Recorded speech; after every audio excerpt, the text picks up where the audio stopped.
All right, guys, we're going to go through the basic cross-collar choke from the guard, okay? It's as simple, well, I mean, as simple as it can be. It's a basic move. It's not necessarily simple, but it still works no matter what the level. You just set it up differently. So I'm going to go through the mechanics of this. All right, so the way this works, before I even get into it, the cross-collar choke, it's a gi choke. We're not using the gi to choke him. We're using the gi to hold our hands in position so that we can choke him. So when I get this grip, if I get this grip, I turn and my radius is cutting into the carotid artery on the other side.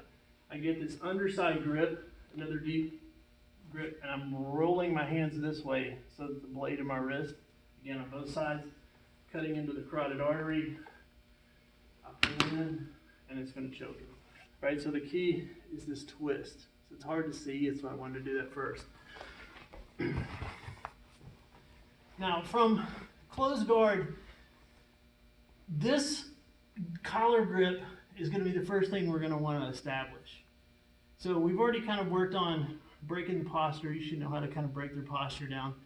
And ideally, I would go for the cross collar choke when his gi was sort of disarranged, undone, so like this, right? So if we've been grappling for a minute, this is the best, or I can just pull it out as we're grappling.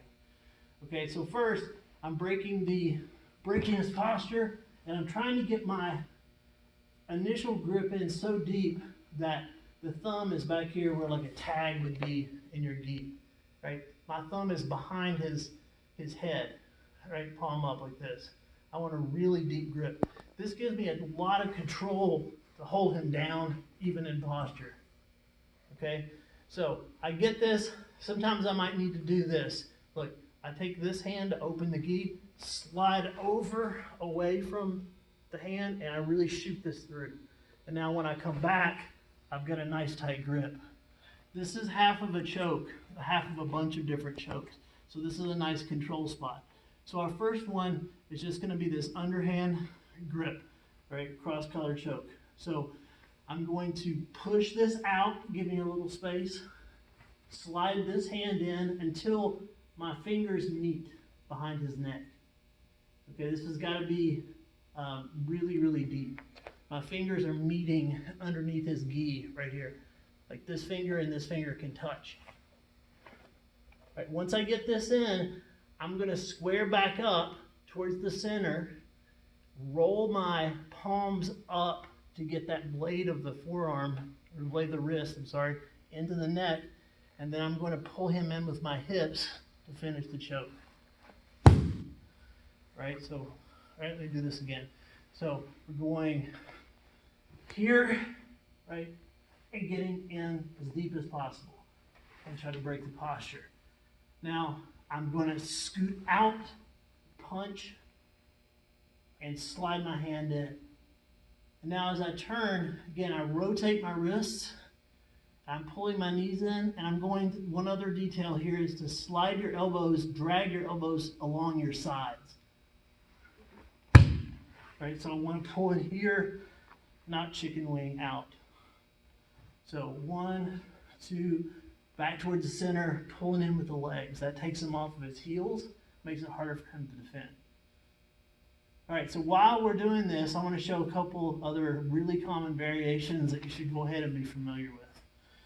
So I get into this position, right, and I can't get the other grip because he knows this is coming. So what I'm going to do is use my foot on the hip to slide over and just grab the top of his gi. Like I'm going to go palm down this one, and I get the same positioning on the top, and I just grab kind of where the epaulette would be. And I'm going to roll back to the center and do the same thing. All right, so really simple.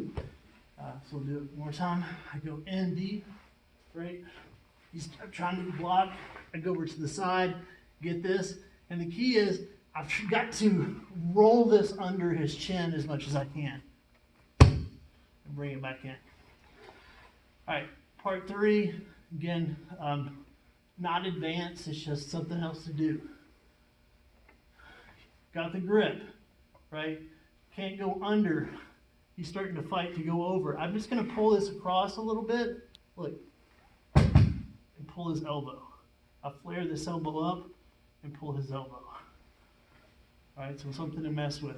One more time, in, right, blocking over, blocking under. I get his arm across, go off to the side, like I'm hipping off to the side a little bit. And now this wrist goes up, pull his arm across, gets the blood off on both sides.